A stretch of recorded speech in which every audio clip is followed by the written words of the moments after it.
The things that void your fasting, scholars say, are 7. So memorize them, and then you don't have to worry about anything else, because now you know that these 7 nullifies your fasting, nullify your fasting, so anything else does not.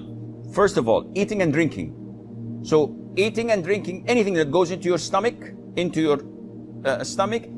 through the mouth or through the nose, then this nullifies your fasting.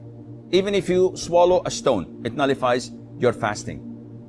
Secondly, whatever takes the role of food and drink, such as the IV, if you have Glucose, for example, that you can live for 3-4 days without eating and drinking, just because of this IV is going into your veins. So this nullifies your fasting. And this means that if I take antibiotics, if I take Voltaren shots, if I take insulin, if I take penicillin, anything that does not nourish me, that does not take the role of eating and drinking, this doesn't nullify your fasting. So if someone says, if I have to take vaccines, does it affect my fasting? No, it doesn't. I have to extract a tooth and the doctor gives me or anesthesia, does it affect my fasting? The answer is no. Thirdly, vomiting intentionally.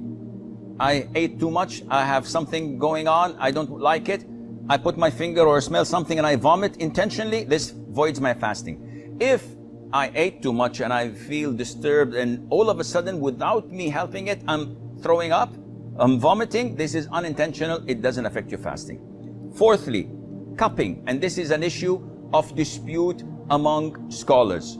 So the most authentic opinion, it's safer not to cup while fasting. Cupping is having scratches and slashes on the back of your neck or on your shoulders and then extracting the rotten blood. And it's a form of healing and medication. It is good. The Prophet encouraged it, alayhi salam. But during fasting, refrain from it because it's an issue of dispute. However, taking samples of your blood for the hospital is totally permissible. Bleeding from your gum while the dentist is working, does not affect your fasting. Try not to swallow it. What else? Donating blood, if it wears you down and it's a pint or two, if in this case, make it after Maghrib. And if you don't have the possibility to make it after Maghrib, then do it and make up for that day.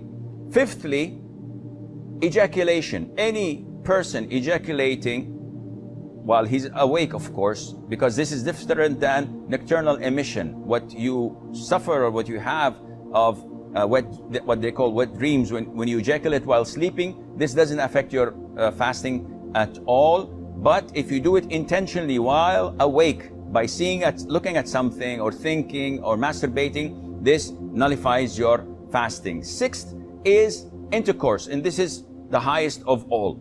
And we spoke about the expiation in the beginning. Seventh is the blood of menses or postnatal bleeding.